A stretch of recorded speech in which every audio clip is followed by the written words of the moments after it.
बहू बनी मुसीबत। गांव माधोपुर में शशि बहन का परिवार रहता था। शशि का एक बेटा, बहू और बेटी थी।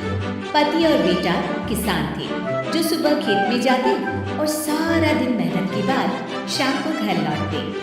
शीला भी घर में रहकर सिलाई का काम करती। शीला की बेटी भी बड़ी समझदार थी।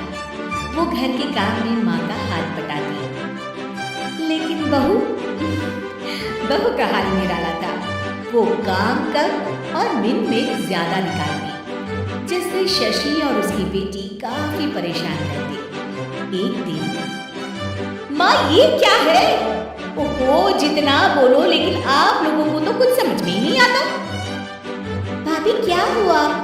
और माँ अभी सिलाई कर रही हैं, उन्हें बार बार मत उठाइए। मुझे बताइए हुआ क्या है? ये देखो सोनम, दूध उबल रहा है और बस गिरने ही वाला है। वो तो शुक्र है कि मैं आ गई, वरना तो बह जाता सारा। अरे पर मैं तो अभी देख कर गई थी और गैस भी धीमी थी। हमेशा दूध सामने खड़े होकर ही उबाल दिलवानी चाहिए, ठीक है ना?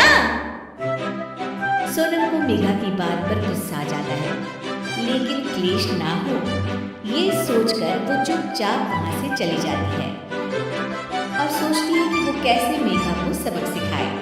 एक दिन मेघा ने कहा, सोनम, अरे ओ सोनम, कहाँ हो? ऐसा कैसे कर सकती हो तुम? क्या हुआ भाभी? जब देखो परेशान से घूमती हो। खुश रहा करो भाभी, इससे ना स्किन ग्लो करती है। सोनम, फेस तो मेरा वैसे भी ग्लो करता है, देखो। और कितनी गुणी भी हूँ मैं। तुम्हें तो शादी करके दूसरे घर जाना है।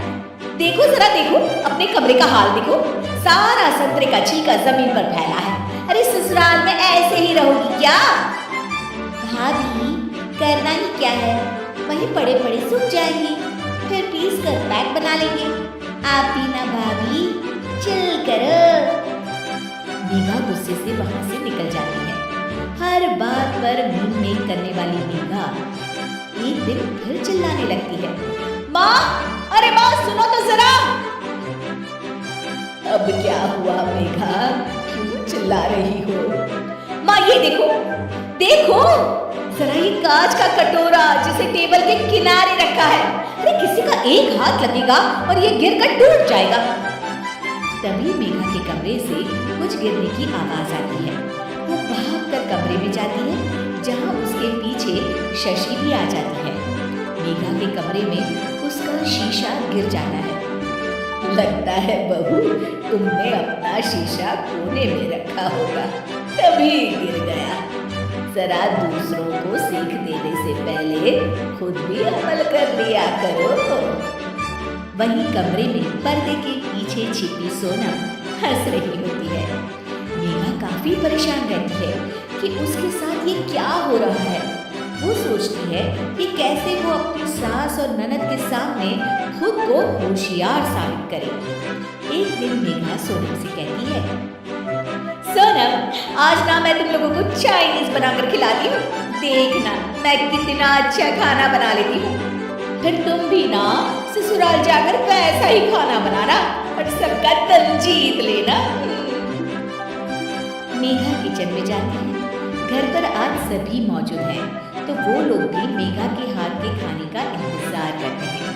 किचन में मेघा ढेर सारा चाउमीन बनाती है और हर किसी की प्लेट में डालकर सबको दे देती है। अचानक उसका पति हिमांशु बोल उठता है, क्या है ये, कितना गंदा बना है, छी। मेघा की शक्ल रोने सी हो जाती है कि तभी सोनम बोल पड़ती है, ओहो भाभी, ये क्या बनाया है? ऐसा बनाऊंगी मैं ससुराल में जाकर, तो वो लोग तो पक्का मुझे भगा देंगे ऐसा खाना खाकर।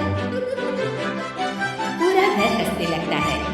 तभी मेघा की सास कहती है, कोई बात नहीं बहू, कभी कभी ऐसा हो जाता है, पर हाँ, दूसरों को सीख देने से पहले खुद का सही होना सबसे ज्यादा जरूरी होता है।